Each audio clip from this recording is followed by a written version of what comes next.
அனைவருக்கும் வணக்கம் மக்களே, வணக்கம். சற்று முன் கிடைத்திருக்கக்கூடிய ஒரு மிக மிக முக்கியமான செய்தி ஒன்று பார்த்தீங்கன்னா வெளியாகி உள்ளது. சற்று முன் திமுகவுடைய அமைச்சர் பொன்முடி அவர்கள் வந்து பார்த்தீங்கன்னா அதிரடியாக வந்து கைது செய்யப்பட்டிருக்க நிலையில் தான் வந்து பார்த்தீங்கன்னா ஸ்டாலின் வந்து பெரும் அதிர்ச்சியில் வந்து இருக்காரு. ஸோ இதை பற்றி தான் இந்த வீடியோவில் நம்ம வந்து முழுமையாக பார்க்க போகிறோம். ஸோ அதுக்கு முன்னாடி நம்ம சேனலுக்கு வந்து இப்போ தான் முதல் முறையாக வந்திருக்கீங்க அப்படின்னா மறக்காமல் நம்மளுடைய சேனலை வந்து சப்ஸ்கிரைப் பண்ணி வச்சுக்கோங்க.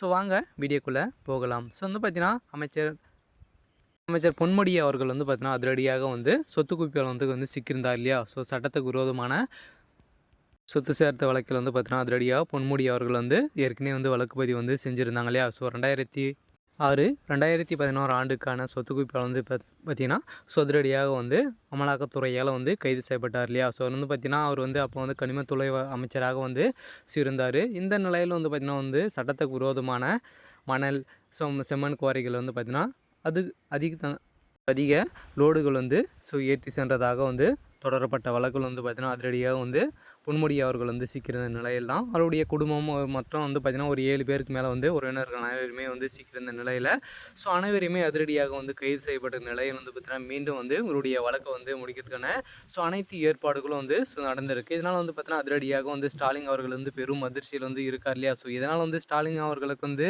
இருக்குது அப்படின்னா இருவருக்குமே வந்து பதில் வந்து பங்கு இருக்குது அப்படி இதில் வந்து ஆளுக்கு 50-50 வந்து பார்த்திங்கன்னா வந்து அமௌண்ட் எல்லாமே வந்து எடுத்ததாக செய்திகள் வந்து வெளியேறும் நிலையில் தான் வந்து பார்த்திங்கன்னா அதிரடியாக பொன்முடி அவர்கள் வந்து கைது செஞ்சுருக்காங்க. இதனால் வந்து ஸ்டாலின் அவர்கள் வந்து பார்த்திங்கன்னா பெரும் அதிர்ச்சியில் வந்து இருந்து வர நிலையில் பொன்முடி அவர்கள் வந்து சம்பாதிச்சார் இல்லையா. மொத்தம் வந்து பார்த்திங்கன்னா 14 கோடிக்கு மேலே வந்து அவர் சொத்து மதிப்பு வந்து இருக்குது. இந்த சொத்து மதிப்பு அனைத்தையுமே வந்து பார்த்திங்கன்னா அசையா சொத்துக்கள் அனைத்தையுமே வந்து அமலாக்கத்துறையால் வந்து பறிமுதல் வந்து செஞ்சுருக்காங்க. இதனால் வந்து பார்த்திங்கன்னா பொன்முடி அவர்கள் வந்து கதறி அழுததாக வந்து பெரும் செய்திகள் வந்து வெளியேறும் நிலையில் பெரும் பரபரப்பை வந்து ஏற்படுத்தியிருக்கு. அடுத்தடுத்து ஏற்கனவே வந்து நிறைய அமைச்சர்கள் திமுகவை சேர்ந்த அமைச்சர்கள் வந்து சிக்கியிருந்தாங்க இல்லையா. ஸோ துரைமுருகன், ஜெகத் ரக்ஷன், ஏவாவேலு இவங்க அனைவருமே வந்து பார்த்திங்கன்னா அனைத்து வீடுகளிலும் வந்து ரைடுகள் வந்து போயிருந்த நிலையில் முக்கியமாக பொன்முடி அவர்களும் அவருடைய மகன் கௌதம் சிகாமணி அவர்களும் வந்து சிக்கியிருக்க நிலையில் தான் செம்மண் குவாரி வழக்கில் வந்து பார்த்திங்கன்னா சிக்கியிருக்காங்க. இதனால் அமைச்சர் பொன்முடி அவர்கள் வந்து பார்த்திங்கன்னா அதிரடியாக கைது செய்கிற நிலையில்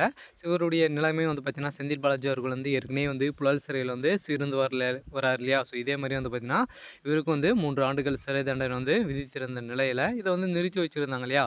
ஸோ இந்த நிலையில் வந்து பார்த்திங்கன்னா இப்போ வந்து மீண்டும் வந்து இதனுடைய கேஸ் வந்து எடுத்து வழக்கை மீண்டும் வந்து பார்த்திங்கன்னா விசாரணைக்கு வந்து எடுத்திருக்க நிலையெல்லாம் அமலாக்கத்துறை வந்து பார்த்திங்கன்னா அதிரடியாக வந்து மீண்டும் வந்து தமிழகத்தை வந்து ஆட்டி படைக்கும் அளவுக்கு வந்து பார்த்திங்கன்னா இப்போ வந்து நடந்துட்டு இருக்காங்க. இதனால் அடுத்தடுத்த அமைச்சர்கள் வந்து சிக்குவார்கள் அப்படின்ற மாதிரி ஏற்கனவே அண்ணாமலை அவர்களும் வந்து பார்த்திங்கன்னா சொல்லியிருக்காங்க நிலையில் தான் தமிழகத்தில் வந்து பெரும் அதிர்ச்சியில் வந்து திமுகவை சேர்ந்த அனைத்து அமைச்சர்களும் வந்து பெரும் அதிர்ச்சியில் வந்து இருந்து வராங்க. ஸோ இது மாதிரி அரசியல் சார்ந்த நிகழ்வுகளை தெரிஞ்சுக்கணும் அப்படின்னா மறக்காமல் நம்மளுடைய சேனலை வந்து சப்ஸ்கிரைப் பண்ணி வச்சுக்கோங்க.